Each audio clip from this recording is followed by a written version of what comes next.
आपके नेता के सामने किसी दूसरे की तो चलने वाली नहीं है कि पूरा बिहार देख ले कि नीतीश कुमार के बाजुओं में आज भी वही ताकत है, ऐसी ताली बज रही है।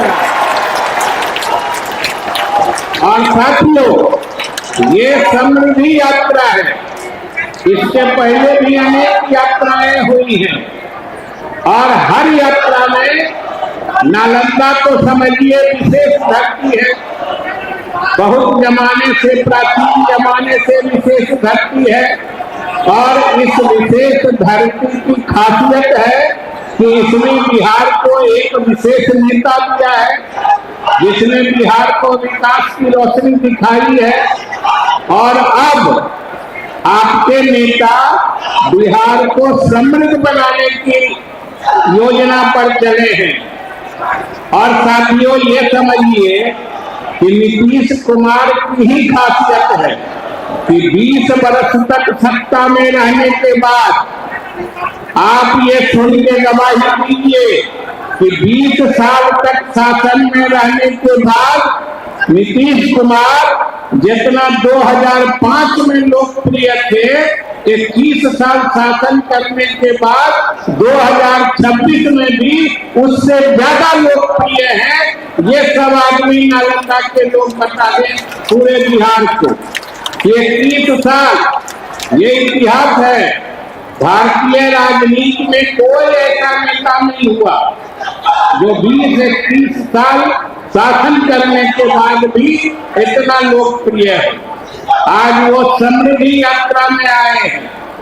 उनका मकसद है नालंदा को समृद्ध बनाना, बिहार को समृद्ध बनाना।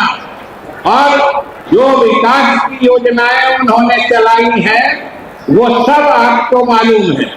और आने वाले समय में भी आप जो चाहते हैं, इसका एक ही तरीका है कि मुख्यमंत्री के नेतृत्व में आने वाले समय में भी समाज के सभी वर्ग के लोग एकजुट होकर इनके बाजुओं को मजबूत रखिएगा।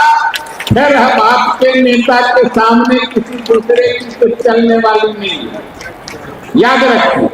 और अब समृद्धि की तरफ ले जा रहे हैं, विकास की योजनाएं, उद्योग लगेंगे, 1 करोड़ नौजवान को नौकरियां मिलेगी, घर घर समृद्धि आएगी, नालंदा समृद्ध होगा, बिहार समृद्ध होगा।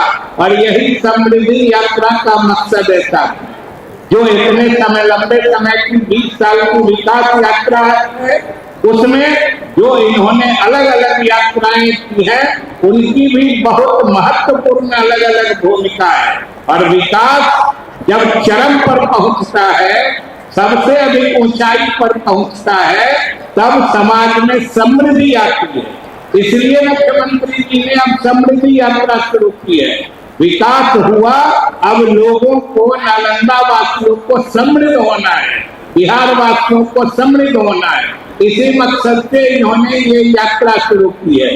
तो आइए हम सब मिलकर आज के इस सभा में फिर से संकल्प लें कि आने वाले समय में भी नीतीश कुमार के नेतृत्व में इतनी ताकत देंगे कि इन्होंने जो बिहार को समृद्ध बनाने का, नालंदा को समृद्ध बनाने का इन्होंने संकल्प लिया है, इस संकल्प में भी ये पूर्ण रूप से सफल हो। इन्हीं शुभकामनाओं के साथ बहुत बहुत धन्यवाद।